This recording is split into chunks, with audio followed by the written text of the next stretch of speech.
Alright, so today we're going to be working on the front squat. This involves your quads, your hamstrings, your glutes, and your hip flexors.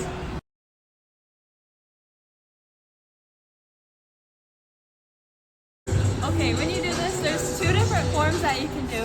You can either put your arms up and have your elbows straight like this, or you can cross your arms.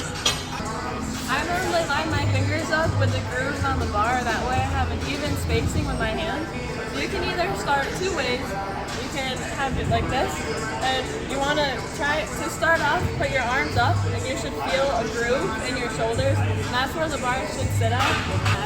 So I line my fingers up, and you can either do it this way, and the goal is to try and keep your elbows as high to the sky as you can, and you can also try and pinch your arms together as you go down to keep it up. Or another way, if that's not comfortable for you, I prefer to cross my arms. So you're going to set the bar up on the same place, you're still going to line it up so you have even spacing, and then the goal is still the same. You're going to try and keep your elbows as high to the sky as you can. That way it helps keep your form intact so you don't fall forward. Because while you're doing this movement, you want to try and squeeze your core as much as you can to keep your back as flat as you can as well. So if your elbows start to fall, then your back is going to arch, and your back will be in proper alignment to have the proper movement. Alright, so now we're going to get into the movement. So remember, you want to try and squeeze your core as much as you can to maintain the proper alignment. You want to focus on keeping your elbows as high up as you can. You also want to space your feet about shoulder width apart. And then what I normally do is I look up to make sure that I'm staying straight, and you should be able to put your arms out and the bar shouldn't fall forward.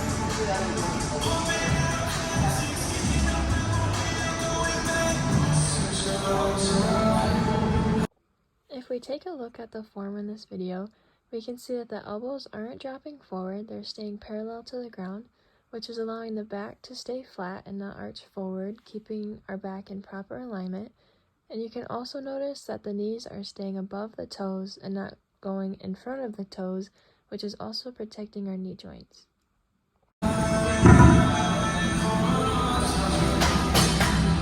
And that's how you do a front squat. I normally line my fingers up with the grip. So you're going to put your hands up, feel the groove. That's where it's going to line up. So to start off, we can have the weight on. You can cross your arms. Sorry.